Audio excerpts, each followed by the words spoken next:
ஊராட்சி செயலர் posting apply பண்ணும்போது இந்த டீட்டெயிலாம் ஃபர்ஸ்ட் தெரிஞ்சுக்கோங்க. உங்களோட டிஸ்ட்ரிக்டோட அஃபீஷியல் நோட்டிஃபிகேஷன் தெளிவாக தெரிஞ்சுக்கோங்க.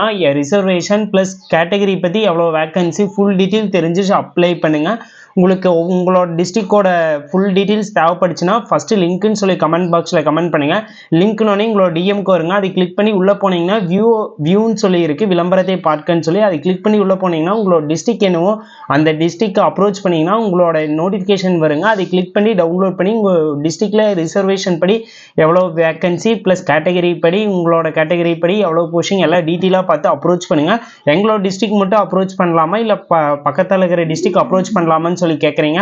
அவங்க டிஸ்ட்ரிக்டில் இருக்கிறவங்களுக்கு ஃபஸ்ட்டு ப்ரியாரிட்டி கொடுப்பேன்னு சொல்லிக்கிறாங்க. அதனால் நீங்கள் ஃபஸ்ட்டு உங்களோட டிஸ்ட்ரிக்ட் அப்ரோச் பண்ணி முடிச்சுட்டு உங்களுக்கு அதர் டிஸ்ட்ரிக்டும் அப்ரோச் பண்ணணுன்னு பிளான் இருந்துச்சுன்னா அப்ரோச் பண்ணுங்கள். ஃபஸ்ட்டு உங்களோட டிஸ்ட்ரிக்ட் அப்ரோச் பண்ணுங்கள்.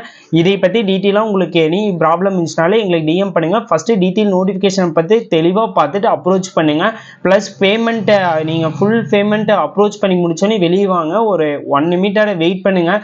பேமெண்ட் ஓகே ஆனோடனே வெளியே வந்துடாதீங்க. டக்குன்னு அவங்க வியூ அப்ளிகேஷன் எல்லாமே கிடைக்குங்க. அதுக்கப்புறம் அப்ரோச் பண்ணுங்கள்.